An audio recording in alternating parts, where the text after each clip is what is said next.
Hello दोस्तों, अब हम बात करने वाले हैं accumulated profits and accumulated losses की। तो आप मेरे साथ लिख सकते हैं एक्यूमुलेटेड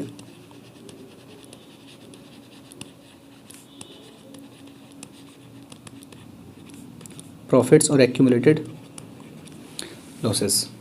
तो सबसे पहले ये समझते हैं कि ये एक्यूमुलेटेड प्रॉफिट्स और एक्यूमुलेटेड लॉसेस होता क्या है और इसका ट्रीटमेंट हम क्या करने वाले हैं अकाउंटिंग में। तो यहाँ पर आप लिख सकते हैं ट्रीटमेंट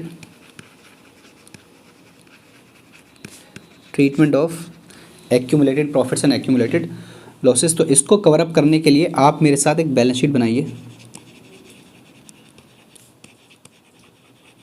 बैलेंस शीट बनाइए।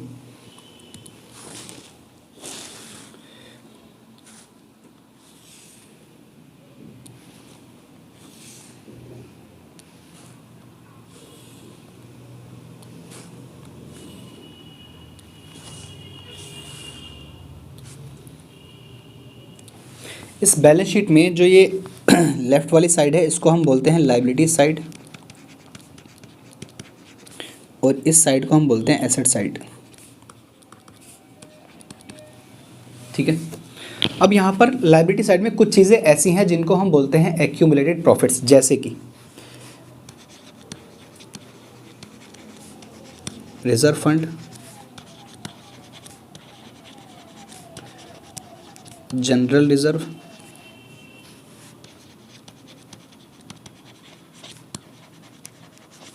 Contingency reserve,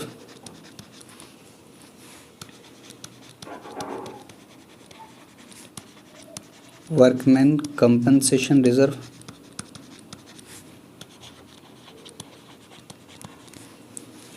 number 1, number 2, number 3, number 4 and number 5 is investment fluctuation reserve.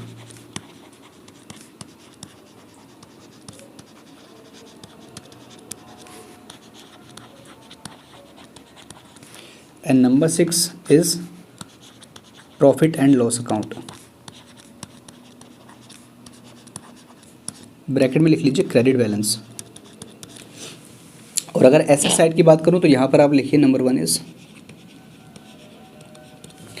Profit and loss account, bracket में लिखिए डेबिट बैलेंस। इसके बाद आप लिख सकते हैं advertisement suspense, advertisement suspense account. उसके बाद आप लिख सकते हैं डेफर्ड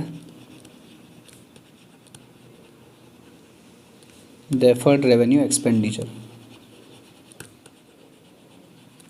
तो ये कुछ चीज़ें आपको बैलेंस शीट के अंदर देखने के लिए मिलेंगी। लायबिलिटी साइड में रिजर्व फंड हो सकता है, जनरल रिजर्व हो सकता है, कॉन्टिंजेंसी रिजर्व हो सकता है, वर्कमैन कंपनसेशन रिजर्व हो सकता है, इन्वेस्टमेंट फ्लक्चुएशन रिजर्व हो सकता है और profit and loss account credit balance हो सकता है। या फिर आपको एसेट साइड में आपको देखने के लिए मिल सकते हैं प्रॉफिट एंड लॉस अकाउंट का डेबिट बैलेंस, या फिर एडवर्टीजमेंट सस्पेंस अकाउंट, या फिर आपको देखने के लिए मिल सकता है डेफर्ड रेवेन्यू एक्सपेंडिचर अकाउंट। तो ये सारी चीज़ें आपको देखने के लिए मिल सकते हैं। सबसे पहले समझिए कि ये चीज़ों को अपन बोलते क्या हैं। तो जो चीज़ें आपको दिख रही हैं लायबिलिटी साइड में,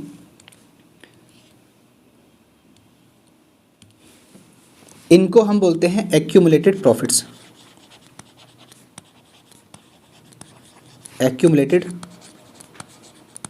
प्रॉफिट्स, या इनको हम बोल सकते हैं एक्यूमुलेटेड रिजर्व्स।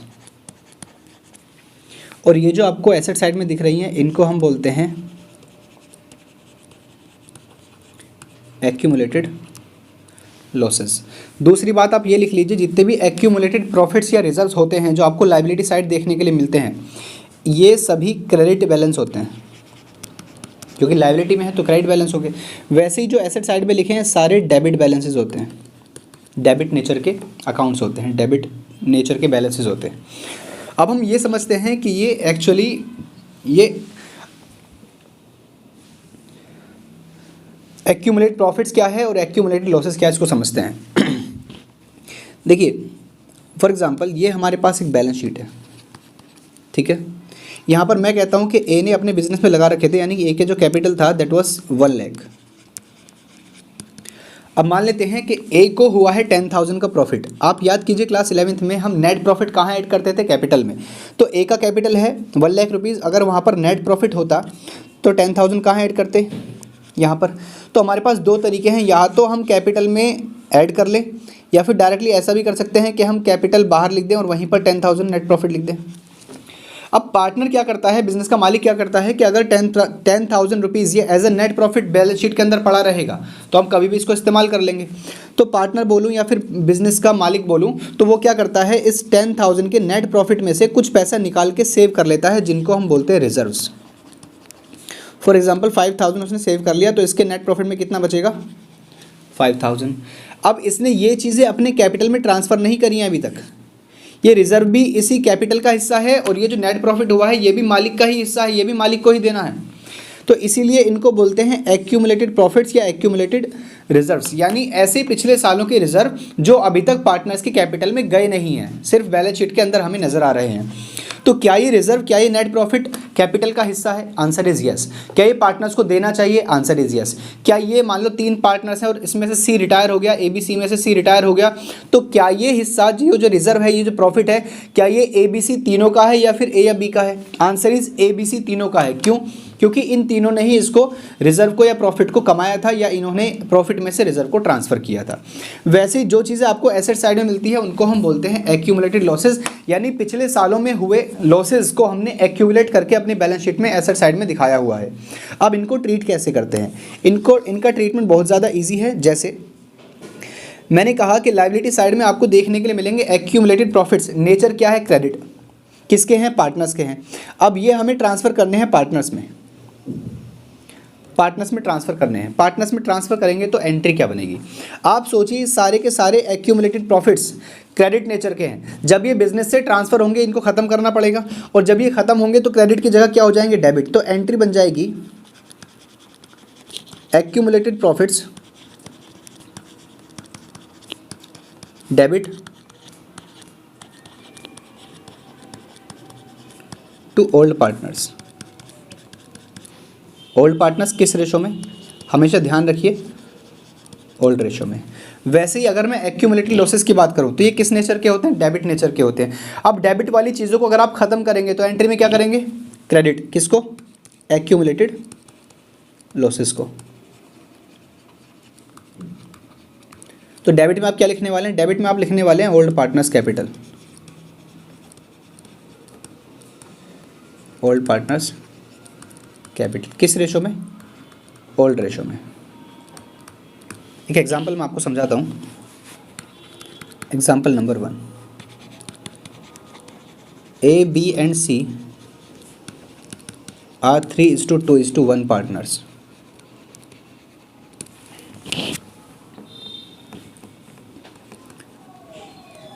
सी रिटायर, सिर्फ इतना बोला गया है कि सी रिटायर हो गया और हमें कुछ बैलेंसेस दे रखे हैं।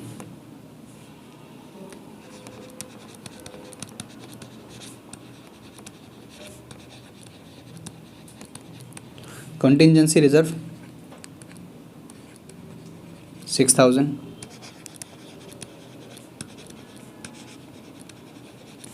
रिजर्व फंड 12,000,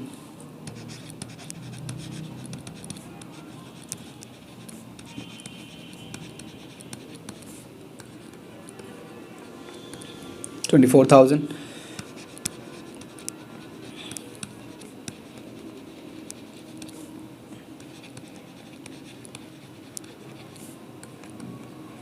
आपको ये सारी चीज़ें मान लो क्वेश्चन में दे रखी हैं।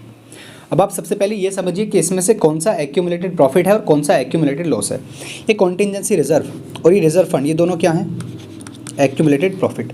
और ये प्रॉफिट एंड लॉस अकाउंट का डेबिट बैलेंस, क्रेडिट नहीं, डेबिट बैलेंस एसेट साइड में मैंने आपको बताया था। तो ये प्रॉफिट एंड लॉस अकाउंट का डेबिट बैलेंस और ये एडवर्टीजमेंट सस्पेंस, ये क्या है, एक्यूमुलेटेड लॉसेस। अगर मैं एक्यूमुलेटेड प्रॉफिट्स को बांटने की बात करूँ, मुझे अगर कॉन्टिजेंसी रिजर्व को बांटना है 6,000 को, तो मैं कैसे बांटूंगा, क्रेडिट नेचर का होता है तो आप इसको करेंगे डेबिट। तो फर्स्ट एंट्री आपकी बनेगी कॉन्टिजेंसी रिजर्व,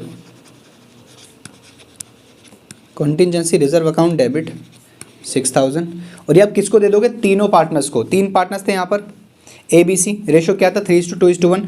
तो ये आप तीनों को दे दोगे 2A 2B and 2C, 3,000 2,000 and 1,000। उसके बाद आप डिस्ट्रीब्यूट करेंगे रिजर्व फंड को 12,000 को, तो उसकी भी एंट्री आप क्या बनाएंगे, reserve fund debit to A, to B and to C, ये 12,000 था, तो ये कितना हो जाएगा 6,000, 4,000 एंड 2,000। लेकिन जब हम बात करेंगे एक्यूमुलेटेड लॉसेस की, profit and loss account debit balance, जब आप इसको बिजनेस से खत्म करोगे तो डेबिट की जगह क्या हो जाएगा क्रेडिट, और पार्टनर्स क्या हो जाएंगे डेबिट। तो आप फिर एंट्री बनाएंगे A debit, B debit, C debit to P N L account, that was 24,000, तो ये कितना हो जाएगा 12,000, ये हो जाएगा 8,000 और ये हो जाएगा 4,000। वैसे ही लास्ट आपको देखने को मिलेगा एडवर्टीजमेंट सस्पेंस। अब एडवर्टीजमेंट सस्पेंस क्या होता है, एक्यूमुलेट प्रॉफिट या लॉसेस, एक्यूमुलेटेड लॉसेस। ये 6,000 का हमें दे रखा है, तो इसको भी कैसे बांटना है, डेबिट नेचर का होता है, आप इसको एंट्री में क्रेडिट कर दीजिए और पार्टनर्स को डेबिट कर दीजिए, A B C to advertisement suspense 6,000, 3,000, 2,000 and 1,000। तो ये हमने कवर अप कर लिया है अपना accumulated profits and accumulated losses. इसके बाद हम नेक्स्ट वीडियो में कवर अप करने वाले हैं revaluation of assets and reassessment of liabilities.